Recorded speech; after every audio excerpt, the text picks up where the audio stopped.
Okay, so we are going to learn on logical micro operations. Okay, that is 1.6 topic of our subject computer organization architecture.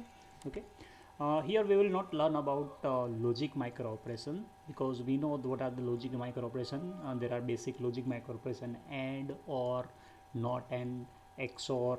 Okay, then universals means and not. By combining and not, we can make NAND. Okay, by combining and or and not, we can make NOR, then XOR, and bubble XOR, that is XNOR. Okay, so we have learned this previously, that what are the logical operations can be performed by our ALU, arithmetical and logical unit. Okay, but the important concept we will learn here, that is about the applications of logical micro operations. Okay, there are a lot of applications of logical micro operation, but we will learn about the logical bitwise operations, applications of logical bitwise operations. Okay, so we will learn the 4 applications of logical micro operation. So the first one is selective set. Okay, so what is selective set? Means suppose we are having content of 2 register, register A and register B, 4 bit each. दो register है हमारे पास, register A और register B, दोनों की content 4-4 beat के हैं. Okay, अब उसमें हमें परफॉर्म करना है सपोज सिलेक्टिव सेट ऑपरेशन.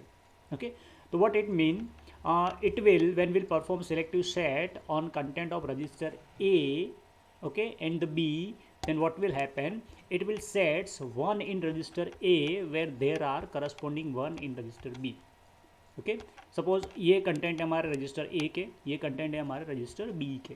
तो जब हम सिलेक्टिव सेट ऑपरेशन परफॉर्म करेंगे ये दोनों रजिस्टर पे, तो क्या होगा कि रजिस्टर ए में, ओके, जहाँ जहाँ पे रजिस्टर बी में 1 है वो सेम जगह पे रजिस्टर ए में भी 1 कर देगा.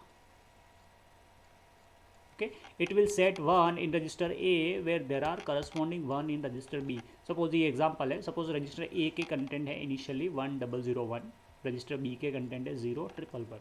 ओके, और अब हम इसके ऊपर सिलेक्टिव सेट ऑपरेशन परफॉर्म करेंगे तो क्या होगा कि पहले देखिएगा कि रजिस्टर बी में 1 कहाँ कहाँ पर है, तो ये 3 बीट से जहाँ पे 1 है तो वो 3 बीट रजिस्टर ए में भी 1 कर देगा. तो फाइनल आउटपुट हमारा हो जाएगा like this. This is the content of A register after selective set operation.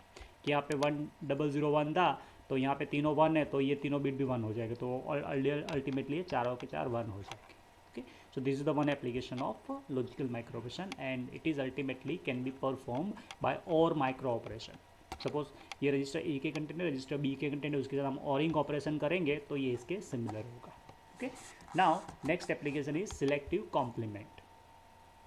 Selective complement में क्या होगा कि it complements bit in register A where there are corresponding 1 in register B. Selective set में क्या हो रहा था कि जहाँ पे भी रजिस्टर बी के कंटेंट 1 है सेम जगह पे रजिस्टर ए में भी 1 कर दे रहा था. अब यहाँ पे थोड़ा चेंज होगा, सिलेक्टिव सेट था वो, यहाँ पे सिलेक्टिव कॉम्प्लीमेंट. तो क्या करेगा कि रजिस्टर बी में जहाँ जहाँ पे 1 है वो सेम जहाँ पे रजिस्टर ए के बीट को कॉम्प्लीमेंट कर देगा. मीन्स अभी जो करंट है उसको इन्वर्ट कर दे. सपोज 0 है तो 1 कर देगा, 1 है तो 0 कर देगा. Okay, so this is the example. Suppose this is content of register A, this is content of register B, and if we will perform selective complement operation on these two registers, so what will happen, जहाँ जहाँ पे भी register ए में 1, sorry register B में 1 है वो same जगह पे, सपोज ये 3 जगह पे रजिस्टर बी में 1 है तो रजिस्टर ए की ये सेम पैरेलल करस्पॉन्डिंग 3 प्लेसेस पे जो भी करंट बीट है उसको इन्वर्ट कर देंगे, कॉम्प्लीमेंट कर देंगे. मीन्स ये 0 है तो कॉम्प्लीमेंट होकर 1 हो जाएगा, ये 0 कॉम्प्लीमेंट होकर 1 हो जाएगा और ये 1 कॉम्प्लीमेंट होकर 0 हो जाएगा.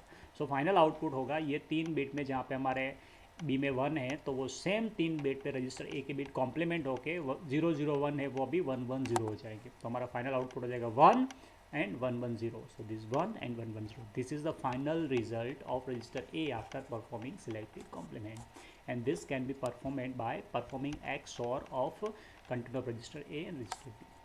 Okay. Third application is masking operation. That is mask operation. Bits of register A are cleared, means set to 0 when there is a corresponding 0 in register B. Very simple. Register A के content 0 कर देंगे, कहाँ पे, उसके same corresponding beat B में जहाँ पे 0 है वहाँ पे.